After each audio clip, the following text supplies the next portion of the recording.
আসসালামু আলাইকুম। এই ভিডিওতে আমরা কনকেট এবং ম্যাপ নিয়ে আলোচনা করব। কনকেটটা কি? যখন আমাদের মাল্টিপল অ্যারে থাকবে এবং এই অ্যারেগুলোকে যদি আমরা একটা অ্যারেতে রূপান্তরিত করতে চাই, ধরুন আমাদের কাছে দুইটা অ্যারে আছে, একটা হলো ফ্রুট, আরেকটা হলো ভেজিটেবল।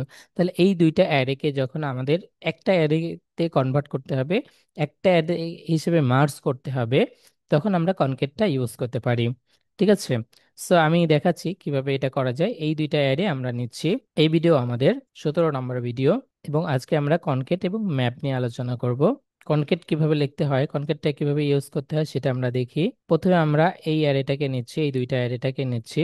এই দুইটা অ্যারে আছে। প্রথম প্রথম অ্যারেটা কি?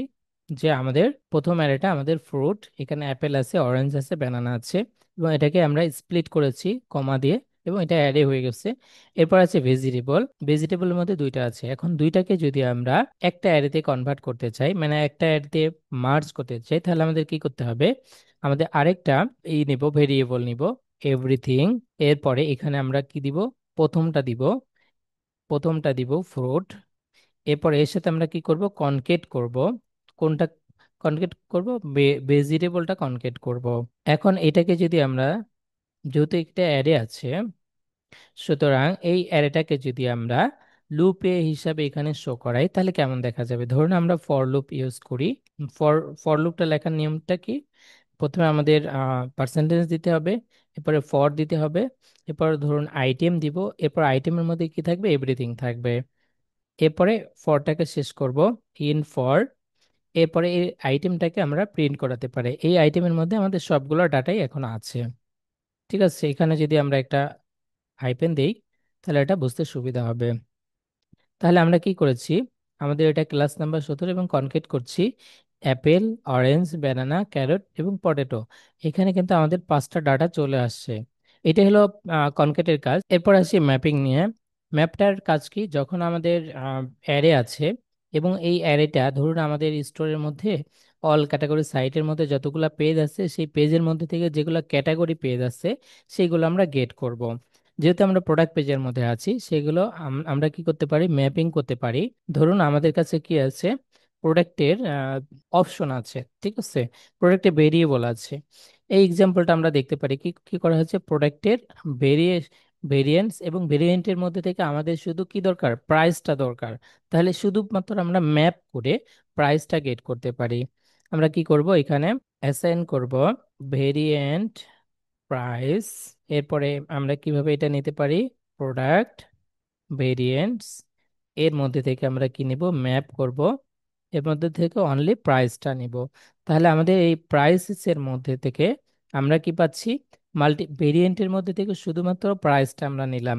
ভেরিয়েন্টের মধ্যে আমাদের অনেক ডাটা আছে, ভেরিয়েন্টের টাইটেল আছে, ভেরিয়েন্টের প্রাইস আছে, ভেরিয়েন্টের স্টক আছে, অনেক ডাটা আছে। বাট এর মধ্যে থেকে আমরা স্পেসিফিক যখন ডাটা নিব, তখন আমরা ম্যাপটা ইউজ করব।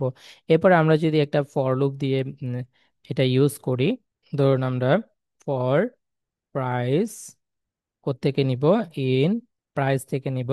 এরপরে আমরা এটাকে শেষ করছি। এরপরে প্রাইসটাকে যদি আমরা দেখাই, প্রাইস, আর এটাকে আমরা মানি হিসেবে দেখাচ্ছি, সেভ দিচ্ছি। এখন আমরা দেখতে পাচ্ছি কি? এই যে ম্যাপের মধ্যে আমরা কয়টা ডাটা দেখতে পাচ্ছি? একটা, দুইটা, তিনটা ডাটা দেখতে পাচ্ছি। এটা কিভাবে দেখতে পাচ্ছি? এই প্রোডাক্টের এই প্রোডাক্টের নামটা কি? এই যে এই প্রোডাক্ট, এই প্রোডাক্টের মধ্যে আমরা যদি ব্যাকএন্ডে যাই, এই যে এই প্রোডাক্টের মধ্যে এই যে ভেরিয়েন্ট আছে 3টা, এবং ভেরিয়েন্টের প্রাইস আছে কি? 70 টাকা, 80 টাকা এবং 90 টাকা। এই তিনটা প্রাইস আমরা এখানে দেখতে পাচ্ছি, 70 টাকা, 80 টাকা এবং 90 টাকা। এখন আমাদের যদি এখানে আরেকটা ডাটা প্রয়োজন হয়, যে ধরুন আমরা প্রোডাক্ট এই ভেরিয়েন্টের শুধুমাত্র কি নিব? আইডিটা নিব। তাহলে এটা আমরা প্রাইস নিয়েছিলাম, এরপর আমরা নিব কি? আইডিস। আর এখানে আমরা নিব আইডি।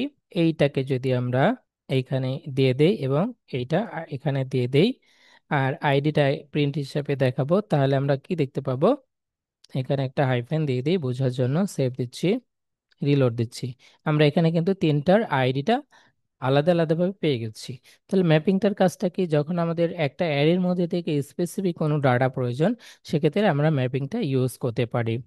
সো আজকের ভিডিও এতটুকুই। নেক্সট ভিডিওতে আমরা ইউআরএল ইনকোড এবং ইউআরএল ডিকোড নিয়ে আলোচনা করব।